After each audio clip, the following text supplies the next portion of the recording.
परभणीच्या सेलूत मनोज जरांगे पाटील यांनी पत्रकार परिषद घेतली। यावेळी ते म्हणाले, आम्ही आंदोलन करणार, पण शांतपणे करणार, शांततेत आंदोलन करणार, मात्र आम्ही आरक्षण घेणार। सरकारने आधी आंदोलन दडपण्याचा प्रयत्न केला, 2 दिवसात काही झालं नाही तर पुढची दिशा ठरवू, काहीही झालं तर आरक्षण घेणार, रक्ताच्या नातेवाईकांना आरक्षण द्या, मराठा आणि कुणबी एकच आहे, राज्य चालवणारे, कायदा चालवणारे तुम्हीच, सरकार शब्द पाळेल याची अजूनही अपेक्षा, सरकारने दिलेल्या 4 शब्दांवर मी ठाम, आम्ही मुंबईत येण्याचं जाहीर केलेलं नाही, सरकारलाच वाटतं आम्ही मुंबईत यावं, सरकारनं आता नोटीसीच्या भानगडीत पडू नये, सोरे शब्द सरकारनंच लिहिला आहे, शब्द त्यांनी लिहिला होता, मी सांगितलं नव्हतं, 24 डिसेंबरच्या आत आरक्षण द्या नाहीतर आंदोलन करू, शब्द लिहिताना विचार करायला पाहिजे होता, आम्ही लढाई जिंकणारच, अंतर्वालीतील गुन्हे अजून मागे घेतलेले नाहीत, आरक्षण शिक्षणासाठी मागत आहोत असंही मनोज जरांगे पाटील म्हणाले। सरकारचे प्रतिनिधी त्या ठिकाणी आले होते आणि त्यांच्याबरोबर तज्ञ सुद्धा होते की मराठा आरक्षणाचा विषय कायद्याच्या चौकटीत कसा बसवायचा यासाठी पूर्ण क्षमतेने ते त्या ठिकाणी आलेले होते। त्यांनी त्यांच्याच हाताने कायद्याच्या चौकटीत जे काही शब्द बसणार आहेत तो शब्द प्रयोग कसा असला पाहिजे यासाठी ते त्यांनीच लिहून घेतलेले होते। त्यातल्या 2 शब्दाचा मुख्यमंत्री साहेबांना विधानसभेच्या पटलावरती घेतले, परंतु 2 घेतले नाही। आमचं म्हणणं असं होतं की तुम्ही तुमच्याच तज्ञानं तुमच्याच प्रतिनिधीनं जे शब्द लिहून घेतले तो कागदसुद्धा तुमच्याकडेच आहे, त्यावर तुम्ही आम्हाला टाईम बॉन्ड देणार होतात, तोही दिला नाही तरी हरकत नाही, आम्हाला आवश्यकता नाही टाईम बॉन्डची, परंतु तो कागद तुमच्याकडे तो आज बाहेर काढा। मीडियाच्या बांधवाच्या समक्ष त्यांनी तो बाहेर पण काढला, वाचला पण, आणि उत्तर मात्र त्यांनाच देता नाही आलं। दुसरा प्रश्न असा सर, काल गिरीश महाजन हे म्हणले की सोयरे धायरे आणि सरसकट आरक्षण देता येत नाही, याबद्दल आपली भूमिका काय? शब्द त्यांनी लिहिला तेच सांगितलं, मी नाही ना लिहिला। उपोषण आम्ही मराठा समाजाचे बांधव सोडतच नव्हतो। शब्द त्यांच्या मंत्रिमंडळानं घेतले, शब्द त्यांच्या तज्ञानं घेतले, आम्ही नाही दिले, लिहून त्यांनी घेतले, ते 4 शब्द त्यात अपेक्षित आहेत ते त्यांनी घ्यावेत, एवढीच आमची माफक अपेक्षा आहे। त्यातले एक शब्द नाही सांगणार, पण जे काल चर्चा झाली ते सांगतो। एक सांगल 23 तारखेला ज्याची नोंद मिळाली 1967च्या अगोदरची, त्याचा संपूर्ण परिवार, म्हणजे ते किती हो, 10 लोक असोत किंवा ते 100 भरो, 70 भरो, 500 भरो किंवा 1 भरो, जे असेल ते असेल, त्याचा सर्व परिवार, त्याचे सर्व नातेवाईक आणि त्याचे सर्व रक्ताचे सगळे सोयरे, असे 3 शब्दावरती काल चर्चा झाली। आता सगळे सोयऱ्यावरतीच आमचा असं म्हणायचं की 4 ते 5 घंटे एका शब्दावर गेले, ठीक आहे, हरकत नाही, राहिलेले एक शब्द 23 तारखेला तुम्हाला बांधवाला सांगतो। भुजबळ साहेबांच्या आणि तुमच्या वार पलटवारामध्ये सरकारला वेळ तर मिळत नाहीये? नाही, वेळेचा काय संबंध आहे, आमचं पूर्ण ध्येय मराठा आरक्षणावर आहे, पण ते मध्ये एक सोड आहे ते नाही, तुमचं ध्येय आहे त्याच्यावर, पण सरकारला त्याच्यामुळे वेळ तर मिळत नाहीये। नाही, कसं मिळेल, 24 डिसेंबर वेळ आहे त्यांचा, त्याच्या पुढं कुठं चाललोय आम्ही, वेळ मिळतच नाही ना। हे मध्ये थोडंफार सोडलेलं असतं त्यांनी, त्याला बी थोडी सवय आहे, तर ठीक आहे, आता नाही बोलत, त्यामुळे मी बी नाही बोलत। त्याने सांगितलं आता जरांगे साहेबाला मी बोलणार नाही, तर मग आणि त्याचं का शत्रूचं थोडे, त्यांच्या विचाराला विरोधी, व्यक्तीला थोडा विरोधी, ते बोलले की मात्र सुट्टी नाही। मग नाही, आता काय असतंय, एखादी एकी नाही खपली, खूप पिढ्यानंतर जर एखादा समुदाय एकत्र आला तर तो तुटल कसा, याचे प्रयत्न कोणताही समुदाय असू द्या, नुसता मराठाच नाही, कोणताही समाज बी असू द्या, हे प्रयोग केले जाते की समाज तुटला पाहिजे, एक नाही आला पाहिजे, आणि नेमकं त्यांच्या विरुद्ध दिशेनं झालंय। मराठा समाज कधी नव्हे ते एकत्र येत नव्हता आणि इतक्या ताकदीने एकत्र आला, ही बऱ्याचशा सरकारसह बऱ्याचशा लोकांना देखवत पण नाही, परंतु तुम्ही नोटिसा दिल्या आणि काही केल्या, मराठा समाजाची की आता तुटू शकत नाही, त्याचं कारण सुद्धा तसंच आहे, स्वतःच्या लेकरांचं आयुष्य उद्ध्वस्त व्हायला लागलं, ते उघड्या डोळ्यानं नाही बघू शकत। आता नोटिसानं तुम्ही आंदोलन दडपण्याचा प्रयत्न केला, ते दडपू शकत नाही। याच्या अगोदर त्यांनी एक प्रयोग केलेला आहे, मी शेलू नगरीतून त्यांना सरकारला जाहीर विनंती करून आवाहन करतो, याच्या अगोदर तुम्ही प्रयोग केलेला आहे, आता त्या भानगडीत पडू नका, तुम्हाला आमची विनंती आहे, मात्र तुम्ही केला बी, आम्ही मात्र हटत नाहीत, शांततेत आंदोलन होणार, पण आरक्षण मात्र आम्ही घेणार आहे। अनेक हजारो पोलिसांच्या सुट्ट्या रद्द केलेल्या आहेत. मग चांगलं आहे की, चांगलं आहे उलट, त्यात काय विशेष आहे. पुण्याच्या संदर्भामध्ये काल काही झालंय का मंत्री महोदयाशी तुमचं बोलणं? त्याच्यावर टाइमच नाही भेटला त्यांना बी ना आम्हाला बी, दोघाला म्हणतो ना काय. आता पुणे देश दाखल झाले मराठा आंदोलन. आता ते 2 दिवसात घेऊ म्हणले होते, 2 महिने झाले, 1 महिन्याचा 1 दिवस आहे त्यांचा. त्यामुळे महत्वाच्या विषयाला हात घालू असं आमच्या डोक्यात आलं आणि आपण आरक्षणच हाच मुद्दा मुख्य अग्रस्थानी ठेवून चर्चा करूयात म्हणून ती चर्चा केली. ते घ्यायच्यात का नाही ते ठरवतील, परंतु शब्द मात्र त्यांचेच आहेत. त्यांनी ते 24 डिसेंबरच्या आत पूर्ण करावेत ही आम्हाला आणखीन पण अपेक्षा आहे. कोरोनाच्या नावाखाली 143 कलम लागू झालं, त्याबद्दल आपलं मत काय? काहीही केलं तरी मराठी आरक्षण घेणार, काहीही केलं तरी. पुन्हा पुन्हा सांगतो, जे इथून पाठीमागे एक प्रयोग त्यांनी केला त्या भानगडीत मात्र आता सरकारनं पडू नये ही त्यांना विनंती. 24 तारखेची डेडलाईन परवा दिवशी संपत आहे. हो, मग पुढची दिशा ठरल जर या 2 दिवसात काय नाही केलं तर. पहिले सरसकट शब्दाचं जी आठ होती ती आता नाहीये का? आहेच ती मागं घेण्याचं काही कारण असण्याचं कारणच नाही. मराठा आणि कुणबी एकच हे सिद्ध झालंय. कारण मराठ्यांच्या 67च्या अगोदरच्या शासकीय नोंदी सापडल्या, ह्या माझ्या मतानं, वैयक्तिक माझं मत आहे, स्वातंत्र्य झाल्यापासून आणि त्याच्या अगोदर सुद्धा एकाचीही शासकीय नोंद नाही जी आरक्षणामध्ये गेले. त्यांची कायद्याच्या चौकटीत नोंदी असणारा फक्त मराठा समाज आहे की जो ओबीसी आरक्षणात आहे, तरी दिलं जात नाही. आणि जर आमच्यावर एवढा अन्याय होत असेल तर तुम्ही नोटिसा दिल्या तरी आम्ही ते घेणार आहे. आई आणि मुलाचं नातं हे रक्ताचं नातं असतं आणि आईची जात लावावी मुलाला असं तुम्ही म्हणताय. त्यामुळं पेच प्रसंग निर्माण झाला, सरकार कायदेशीर पेच प्रसंग निर्माण झालेला आहे. नाही, हे पार्ट 2 वेगळे आहेत. आईची जात लावा याचा अर्थ जे विदर्भात मराठवाड्याचे नाते आहेत आणि मराठवाड्याचे पश्चिम महाराष्ट्रात सुद्धा आहेत. ज्यावेळेस तिकडची मुलगी इकडं सासरी येते त्यावेळेस तिला तिकडं आरक्षण असतं.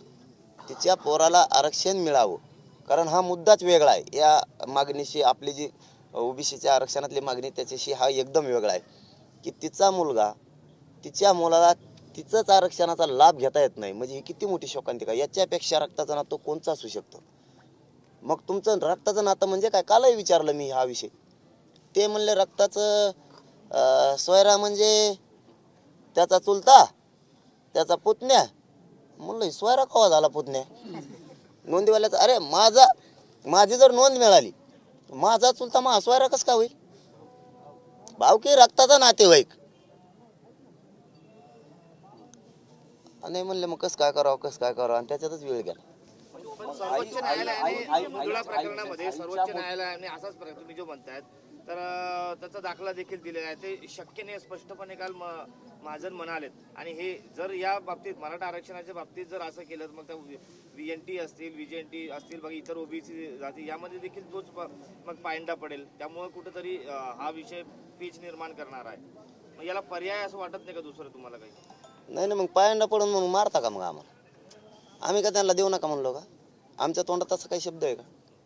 तर मला जर एखाद्या घराला जाण्यासाठी 10 पायऱ्या लागत असल्या, तुम्ही 2 कसं काय करता आणि 3 कसं काय वर जायचं?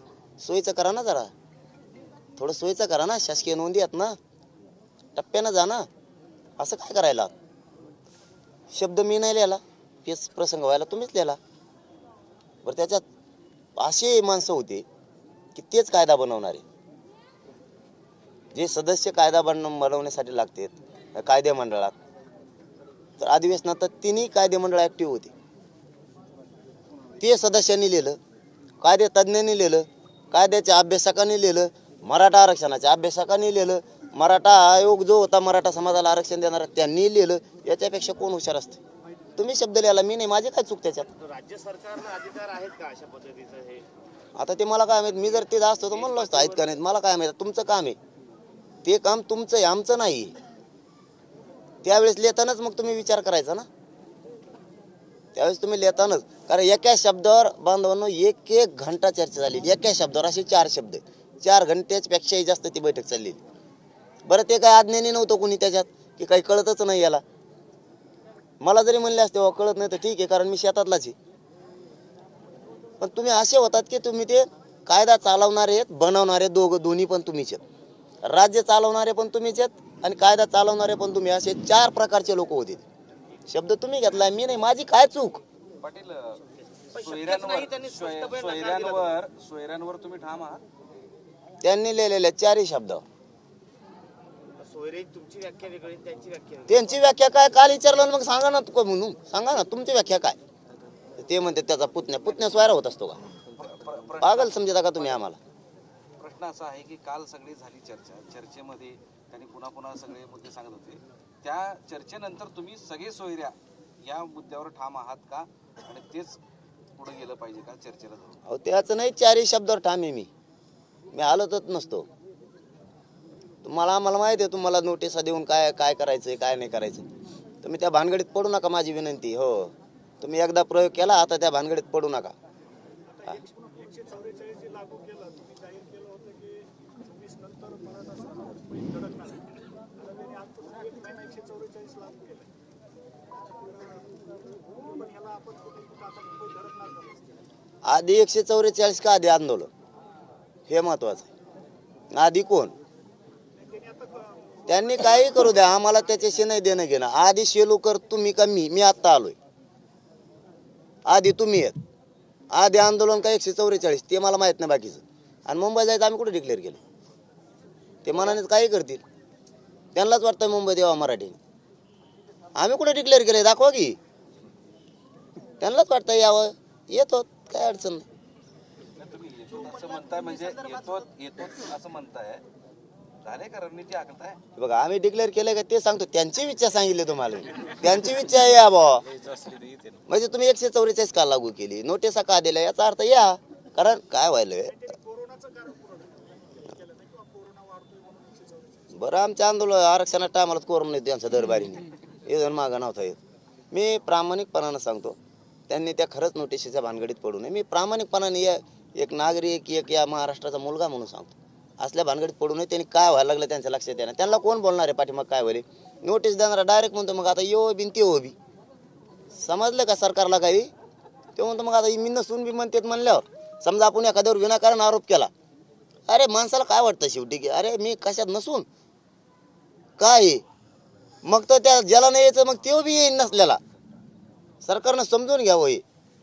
आणखीन सरकारला मराठा समाज त्यांच्या शब्दावरती आणखीनही त्यांच्या शब्दाचा सन्मान मराठा समाज करतोय.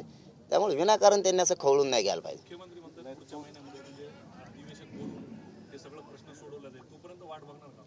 नाही काय संबंध आहे. तुम्ही ते महिन्यानी सोडा आणखीन 2 पिढ्या जाऊ द्या काय अडचण नाही आम्हाला. आत्ताच 24 डिसेंबरपर्यंत मराठ्यांच्या नोंदी सापडल्यात. मराठा आणि कुणबी हे सिद्ध झाले. अहो कुणबी म्हणजे काय लय मोठा विषय. साधारण शब्द होता. अडाणी लोक पूर्वी आमच्या आजोबा पंजोबा शिकलेला नसते ते कुणबीक म्हणायचे त्याला. सुधारित शब्द शेती आलाय त्याला काय वाईट शब्द आहे. आपण तर शेतीवरच बसलो त्या कुणबीक शब्दावर. आज्या पांज्याचं जर एवढं आपल्याला वाईट वाटतं त्यांच्या शब्दाचं मग मोठं कोणी केलं आपल्याला. आज्या पांज्यानेच केलं ना शेवटी. मग पाठीमागच्याची लाज वाटायची गरज काय. त्या शब्दाची फक्त सुधारित झाला. पहिल्यांदा जर यांना घराला वाडा म्हणायचा आपल्या आता हाऊस म्हणा लागलीत. मग राहायचं बंद करायचं का डांबऱ्यावर झोपावं का मग आता. असं कुठं असतं का. शब्दात बदल झालाय फक्त सुधारित झालाय काय अडचण आहे. पहिल्यांदा हॉटेल म्हणायचे आता रेस्टॉरंट म्हणायला लागले. सरकारमधल्या 3 लोकांपैकी तुमचा आरक्षणाचा मुद्दा तुमच्या मतानुसार सोडवणार असं कोण वाटतं तुम्हाला. तिघापैकी कोणावर जास्त विश्वास. 24 तारखेपासून सगळ्यावरच तुम्ही सगळे चांगले आहेत. दादा बच्चू कडू असं म्हणाले की सगळे सोयरे हा अडचणीचा विषय आहे. आपली संस्कृती पुरुष प्रधान आहे. त्यामुळे वडिलांची जात मुलांना लागते आईची जात मुलांना लागत नाही. आणि हा मोठा घोळ आहे. आणि हे जर वाढलं तर संपूर्ण जातच संपून जाईल. ते शब्द लिहायला होते. मला वाटतं त्यांच्या कोणी अपेक्षा नाही. एवढाच शब्द त्यांच्यासाठी. अच्छा बच्चू कडू पडले का नाही असं बी नाही म्हणणार. त्यांच्याकडून आम्हाला नाही ही अपेक्षा. लिहायला तेच होतं. त्याच्याकडून अपेक्षा काय. खरं आहे ते बोलावं बस. भाऊनी ते पुढं काय व्हायचं होईल. खरं आहे ते बोला. तो दिवस उद्यावर आलेला आहे. आपण 54 लाख नोंदी त्या नव्यानं आढळल्यात जुने जे ओबीसी आहेत ते कुणबी आहेत ते सुद्धा नव्यानंच आढळल्यात. पण असं विचारल्यावर ते म्हणले मला माहित नाही त्यातलं. पण शक्यतो 100% शक्यतो तेच दादा सगळ्या नव्या. काल विचारलं पण ते म्हणले माहित नाही मला त्यातलं विचारून सांगतो. पण 100% त्या नव्यानंच आहेत सगळे.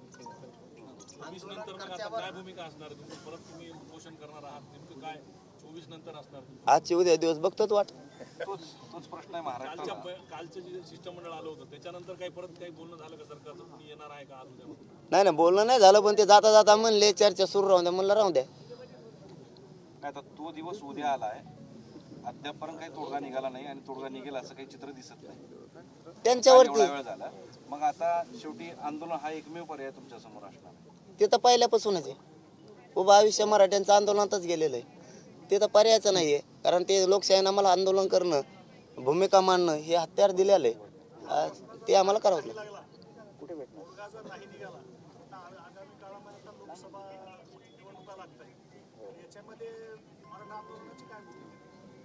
फक्त मराठा आरक्षण, ते मार्गच नाही आमचा. ते लय बेकार कार्यक्रम आहे. दादा बच्चू कडू आता माध्यमांशी बोलत होते. बच्चू कडू आता माध्यमांशी बोलत होते, ते तुमच्या भेटीला येणार आहेत. ते चर्चा झाली तुमची. आपण चांगला प्रश्न विचारला, पण त्यांना काय वाटणं म्हणण्यापेक्षा आज पुन्हा एकदा या सेलू नगरीतून आवाहन करतो की मराठ्यांचे तुमचे लेकरं अडचणीत आहेत. आता तरी शाने व्हा आणि त्या लेकराच्या पाठीशी किमान इथून पुढं उभा राहता आलं तर ताकदीनं राहा. कारण पोरं काहीच करत नाहीत. मराठा समाजाचे बांधव हे आरक्षण मागतायत आणि नोटिसा देऊन त्यांना विनाकारण काय म्हणूयात त्याला, काही कारण नसतानाही दिल्या जातात विनाकारण. जर तुम्ही आपले म्हणून या मराठा समाजाच्या लेकराच्या आणि आंदोलनाच्या पाठीशी उभं राहिले तर बरं होईल. तुम्ही नाही राहिलं तरी मराठा समाज सामान्य सज्ज आहे लढायला, परंतु तुमचा उपकार मराठा समाज विसरणार नाही. हीच योग्य वेळ आहे तुम्ही जरा त्यांच्या पाठीशी उभा राहण्याची आणि सगळ्या पक्षातल्या मराठ्यांचे आमदार खासदार मंत्र्यांनी उभा राहावं. त्या पोरांवर अन्याय होऊ देऊ नये. आणि तुम्हाला बी जर असं वाटत असेल की होऊ द्या अन्याय, आम्ही जाणारच नाहीत, तर पुढं तुम्हाला आमच्या दारात यायचं आहे. ही लढाई तर आम्ही जिंकणार आहेत हे ठासून सांगतो. मराठा समाजाचं जे आंदोलन चालू आहे त्यामध्ये मी सहभागी होणार असं बच्चू कडू म्हणले आणि तुमच्या भेटीला येणार. काही चर्चा झाली का तुमची? नाही, चर्चा नाही झाली. येतील, येऊ द्या. त्यांना दारं खुले आहेत कधी पण. फक्त त्यांनी जे सत्य आहे तेवढं बोलावं एवढीच त्यांना आमची विनंती. जे आहे तेच लिहायला होते, त्याच्यावर त्यांनी ठाम राहावं. कारण आम्ही ठाम आहेत, आम्ही बदललेलो नाहीत. नसतं आमची चूक दाखवा आम्ही शब्द बदललाय म्हणून. शब्द तुम्ही लिहिलेत आणि चारी पण तुम्हीच लिहिलेत. आंदोलनकर्त्यावर 307चे गुन्हे दाखल झालेले आहेत, ते आजपर्यंत मागे घेतले नाही, याच्यावर काय आपलं? सरकारने सांगितलं होतं 2 दिवसात अंतरवालीचे आणि 1 महिन्याच्या आत पूर्ण राज्यातले घेऊ. तर मला वाटतं किमान 2 महिने झालेत आणखी नाही घेतलं, पण 24च्या आत घ्यावं. त्यांच्याबद्दल चांगला संदेश राज्यात पुन्हा जाईल की जनतेचे हे फसवणूक करत नाहीत, दिलेले शब्द पाळतात. किमान ते राज्यातले सगळे सरसकट गुन्हे मागे घ्यायचा शब्द त्यांचा आहे. तसं त्या कागदावरती सुद्धा लिहिलेलं आहे. त्या कागदच त्यांच्यासाठी पुरेसा आहे. त्यांनी ते करावं. नुसत्यात नोटिसा देऊ, स्वतःची छाती बडू नये ही आम्हाला विनंती आहे त्यांना. कारण राजगादीवर बसवणारे हीच जनता आहे आणि ज्या जनतेनं बसवलं तिच्याच विरोधात छाती बडू नका की आम्ही नोटिसा सोडल्या. तुम्हाला काय भूषण दाखवायचं आहे? तुमच्याच जनतेला, तुमच्याच लोकाला तुम्ही नोटिसा द्यायला लागलात. काय दाखवायचं आहे तुम्हाला? काय हुशारकी दाखवायची तुमची? काय मोठे पण गाजवायला तुम्ही असं की आम्ही नोटिसा दिल्या, आम्ही त्यांना थांबवू? गैरसमाजातून बाहेर या. तुम्हाला हात जोडून विनंती करून सांगतो, गैरसमाजातून बाहेर या. तुम्ही एक प्रयोग केला, आता नका करू. गैरसमाजातून तुम्ही बाहेर या. आंदोलन मराठा आरक्षण घेतल्याशिवाय थांबणार नाही. 2 नोव्हेंबरच्या रात्री जी काही चर्चा झाली, जे लिहिलं होतं त्यामध्ये असा एक मुद्दा होता चर्चेमध्ये की ज्या नोंदी सापडल्या त्या नोंदीचा आधार घेऊन सगळ्यांना ते दिलं पाहिजे असंही होतं. पण त्याच्यावर काल पण चर्चा झाली नाही असं चित्र दिसतंय आहे. आणि त्यावर काय पुढं काही चर्चा होईल? त्यांनी 54 लाखाचा आकडा हा नुसता आकडा आहे, त्याचा काही बेस वापरणार आहेत, घेणार आहेत, त्याच्यासाठी तुमचा आग्रह आहे? नाही, 54 लाख अधिकृत आकडा आहे. काय म्हणजे शंका घेण्याचं कारण नाही. ते नाही म्हणले हा बी म्हणले तरी, कारण आम्ही सुद्धा माहिती घेतो आणि त्यांनाच काय सगळं सांगणारे नाहीत, काय आम्हाला सांगणार आहेत. त्यांच्यातलेच अर्धे म्हणतात होऊन द्या आंदोलन. त्यांनी त्यांच्या संघ आलेले त्यांनाही वाटतं आरक्षण मिळावं सत्ताधाऱ्यातल्याला. त्यांना काय कडू लागणार आहे कधी? ते तर आमच्या आधी लाईनला लागत आहे का कोणी मिळाल्यावर. त्यांना बी होऊन द्या वाटतं. प्रश्न असा आहे पाटील, ऐका ना, प्रश्न असा आहे की 2 नोव्हेंबर रोजी जी चर्चा झाली होती की त्याचा आधार घेऊन सरसकट हा विषय, सरसकटच्या ऐवजी तुम्ही दुसरा ऑप्शन दिला होता, तो का चर्चेला येत नाही सरकार सोबत? काय सरकार त्याच्यावर काय चर्चा करत नाही? 54 लाख नोंदी आता त्याचाच आधार घेऊन कायदा पारित करण्याचा त्यांचा शब्द आहे. तेही 24च्या आत त्यांनी करावं. मी त्यांना त्याही वेळेस सांगितलं होतं की तुम्ही अधिवेशनाचा वेळ वाढवा, मुदत वाढवा त्याची, परंतु 24 डिसेंबरच्या नंतरचं काही ठेवू नका. परंतु त्यांचा सगळ्यात जास्त भर ते न करण्याऐवजी, शब्द आत न टाकण्याऐवजी नोटिसावर भरे. त्यांचा खूप मोठा गैरसमज आहे की या नोटिसावर याच्यावर काही होतंय का बघूया, त्याच्यावर काय होणार नाही. उलट थोडे कमी आंदोलनात सहभागी व्हायचे तर दुप्पट होते. हे शब्द लक्षात ठेवावं सरकारनं. म्हणून सांगतो की तुम्ही त्या नोटिसाचा भानगडीत पडू नका. याच्या सामंजस्याने कसा मार्ग काढता येईल, चर्चेतून कसा मार्ग काढता येईल, ह्याच धोरणाला लागा. त्या धोरणाला लागू नका. तुम्ही एक प्रयोग केला, आता नका करू. कारण एका प्रयोगाने काय झालं तुम्हाला माहिती आहे. आता दुसऱ्या प्रयोगाने काय होईल हे सुद्धा तुम्हाला माहिती आहे. त्यामुळे जरा धीराने खाल्लं तर बरं होईल. नाही तर 2 महिन्यापूर्वी मुंबईमध्ये मिळालेलं अभूतपूर्व यश याच्याबद्दल काय आहे तुमची प्रतिक्रिया? मला नाही म्हणता येणार, परंतु माझा समाज एक झाला त्याचा मला खूप आनंद आहे. खूप आनंद. 1.5 महिन्यापूर्वी जी मुंबईत सर्वपक्षीय बैठक झाली होती, सत्ताधारी आपण गरीब विद्यार्थ्यांसाठी जे सघन मराठा आहेत त्यांच्याकडून जे गरीब मराठी विद्यार्थी आहेत त्यांच्यासाठी एक सामाजिक दायित्व म्हणून काही आवाहन करतात. नाही, पुन्हा अर्धाच ऐकलं मी. आपल्या नेतृत्वात कधी नाही ते मराठा समाज एकत्रित झालेला आहे. या निमित्तानं जो आपला मराठा समाज आहे त्यांना आपण काही असं आपल्या गरीब मुलांसाठी सामाजिक दायित्व म्हणून काही आवाहन करणार का? त्यांच्या शिक्षणाची काही व्यवस्था होईल असं काही जागजागी जिल्ह्यात होईल का? मग त्यांनी शिक्षणाची व्यवस्थेचं आरक्षण मागायला ना. नाही साहेब, कसं आहे की बाबासाहेबांनी समजा SC वगैरे यांना आरक्षण दिलं, पण फक्त आरक्षणातून तर नाही निघले. त्यांना त्याची जागृती होणं जरुरी आहे. आणि त्या जागृतीसाठी आपल्या मराठा समाजातला आपला प्रत्येक गोर गरीब विद्यार्थ्यांना शिक्षण भेटलं पाहिजे. हे जिल्ह्या लेवलवर काही तुमच्या आव्हानातून काही होईल का? आरक्षणच त्यासाठी मागतो दादा आपण की शिक्षणात आले पाहिजेत. शिक्षणात आपण आलो पाहिजेत. मराठा समाज शिक्षणातच आहे. मी तर जनजागृती तर करतोच आहे, करणार पण आहे. परंतु मराठा समाजाचे सगळे लेकरं शक्यतो शिक्षणात आहेत. 99%, एखादा अर्धा टक्का नसेल. पण त्याला पुढं त्याला भविष्य त्याचं घडत नाही. पुढं शिक्षणाचा उपयोग होत नाही. पुढं शिक्षणात उपयोग होत नाही. म्हणून हे आरक्षण आधी गरजेचं आहे. हे एकदा मिळालं, आई बापाला पैसे घातलेल्याचं चीज वाटणार, आणखीन ऑटोमॅटिक जागृती होऊन आपणही करू सगळेजण मिळून. पण अगोदर महत्वाचं फाउंडेशन लय गरजेचं आहे. सह्याद्रीवर जी बैठक झाली होती त्या बैठकीमध्ये सर्वपक्षीय नेते म्हणजे 1-2 मिनिटं एवढा विचारतो आणि मग मी बाजूला जातो. महत्वाचं आहे, सह्याद्रीवर जी बैठक झाली होती त्याच्यामध्ये सत्ताधारी आणि विरोधक हे सगळेजण सहभागी झाले होते. एक सगळ्यांनी ठराव घेतला होता की आरक्षण मिळालं पाहिजे. पण आता एक जण विरोधातले सुद्धा एक जण मागे हटताना दिसत आहेत. काल अधिवेशनामध्ये फारसा कोणी विरोधकांनी त्यांचं काही दिसलं नाही. सोबत आता अशोक चव्हाण असं म्हणतायत की 50% अट जी आरक्षणाची आहे ती पुढे जाता येत नाही आणि त्यामुळे मराठा समाजाला आरक्षण मिळणं अवघड आहे. मराठा समाजाला आरक्षण मिळणं अवघड नाही, कारण मराठा समाजाच्या नोंदी ह्या ओबीसी आरक्षणात सापडल्यात. त्यामुळे मराठा समाज हा ओबीसी आरक्षणात जाणार, 100% जाणार. देव जरी आडवा आला तरीही मराठ्यांना ओबीसी आरक्षणात जाण्यापासून कोणी रोखू शकत नाही. मर्यादेचा विषय तर तुम्हाला मर्यादा जर वाढवायची असेल आरक्षणाची 50%ची, अगोदर मराठा समाज ओबीसी आरक्षणात घ्या. तुम्हाला काय वाढवायची तेवढी वाढवा.